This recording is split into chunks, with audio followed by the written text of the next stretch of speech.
আমার যখন ভীষণ মন খারাপ থাকে তখন আমি গাছেদের কাছে গিয়ে মন খারাপের গল্প করি।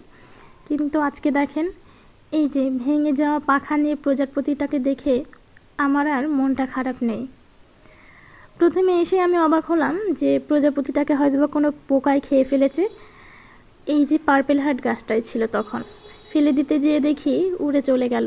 একটু পরে এসে এই রিও প্ল্যান্টে বসলো মরা পাতায়।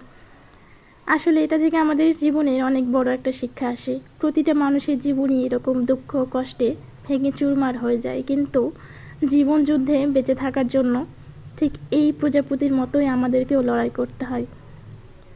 এবং দ্বিতীয় শিক্ষা আমার কাছে যেটা মনে হলো, আমাদের কাছে যেটা ফেলনা জিনিস অন্য কারো কাছে সেটা অমূল্য হতে পারে। যেমন দেখেন, এই যে পাতাটা মরা পাতা হিসেবে আমরা জানি, কিন্তু প্রজাপতির কাছে এটাই তার আশ্রয়। আসলে প্রকৃতি থেকে আমাদের অনেক কিছুই শেখার আছে।